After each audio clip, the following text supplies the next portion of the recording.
which team would you say is the biggest threat to the Bucks in the East? Well, I was going to say the Sixers because of the matchup, but not without Ben Simmons. Shout out Bill Simmons. Not without Ben Simmons, who you know, let's be honest, they don't have a shot without him. The Raptors. The answer is the Raptors. And I haven't been on the Raptors all year. A lot of people, what about the Raptors? I didn't believe in them. You just pluck Kawhi off the team and really don't replace him. How's that going to work? Well, Norman Powell advances, you know, as a player. Anunoby gets healthy and plays more than he did the previous season. And remember, he was like supposed to be the next Draymond Green, right? Not that long ago. And then you still have the core of that excellent team, Van Vliet and Kyle Lowry, and you still have the bigs who are really good defensively and also can space the floor. You know, not to mention nothing of Spicy P, Stephen A, who the truth about Pascal Siakam is I don't know that he's any better than he was last year on a per-play basis. You know, he was really, especially in the playoffs, he was really good last year. But he's being asked to do it more often. There's more attention on him, and he's still maintaining, which really you can say, if it's not an improvement as a player, it's at least a proving that you can do it when you're the man, or more the man. I think the Raptors pose the greatest threat to the Bucks, given Ben Simmons' injury.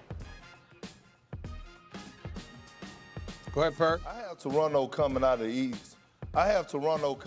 the East. But before they could get to Toronto, they have to get through the Miami Heat in the second round. And when I look at this Miami Heat team, they have a bunch of goons, a bunch of hard-nosed players who do not fear the deer at all. They don't fear them. And Eric Spoelstra has the recipe.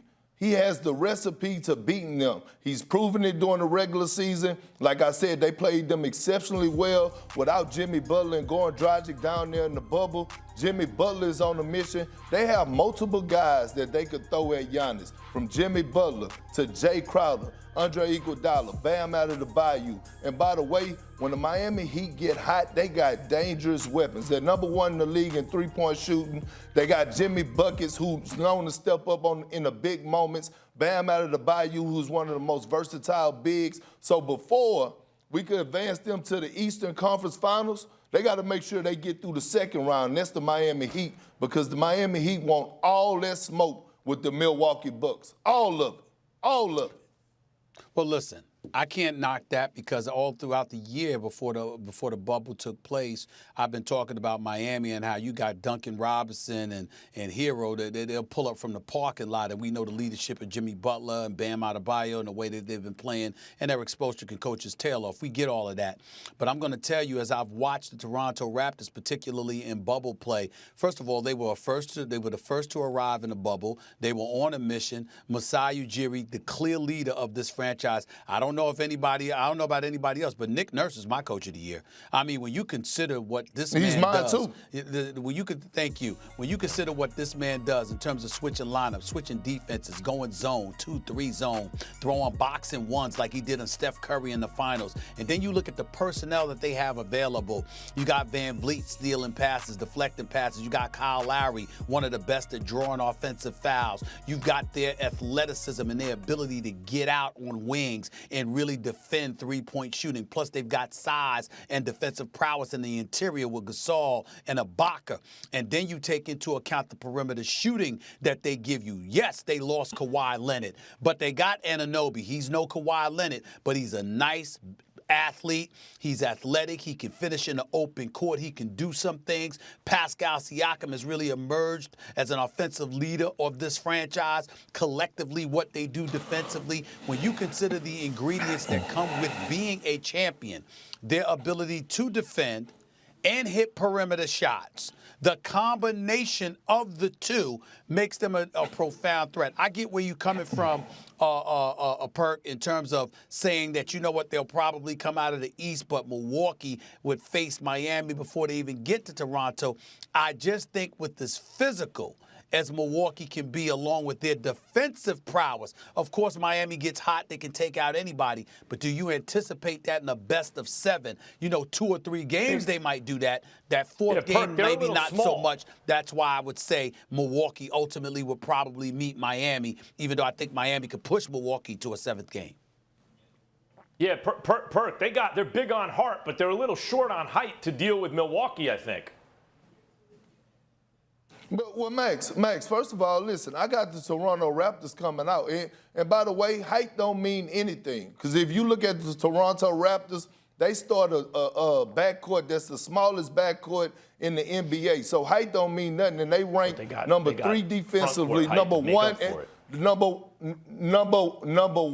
in isolation defense. But when you look at this Miami Heat team, they have multiple guys. Like I said, Jay Crowder was a steal in that Andre Iguodala trade for the Eric Spoelstra in the Miami Heat. He's a guy that we know has been to the Eastern Conference Finals. I had to go in and rough him up a little bit to get him off of LeBron James when I was in Cleveland, and we had to face him. Listen, he's a guy that want all the smoke.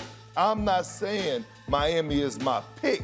I'm saying in order for the Bucks to get to Toronto, they got to get through Miami first in that second round. And by the way, I don't want to disrespect the Pacers. That's what I'm saying, the only reason that I'm not disrespecting the Pacers. The Pacers without Sabonis cannot beat the Miami Heat. Period, point blank. And by the way, you guys talk about Nick Nurse as Coach of the Year. I don't know why Nate McMillan has to fight for 1-year extension and stuff like that. Look at the job he's done with players who are available, aren't available, coming, going. They're the higher seed. He's fantastic, which justifies the contract. Seed in this matchup. Listen, he's fantastic, which justifies the contract extension that he received. It's well-deserved. We all know that Nate McMillan is a tremendous, tremendous coach. It's just that when I think that you're a champion, you lose Kawhi Leonard, and then you go out and coach your tail off the way that you have, and considering how innovative Nick Nurse appears to be, you got to give credit where credit is due. Thanks for watching ESPN on YouTube. For live streaming, sports, and premium content, subscribe to ESPN+.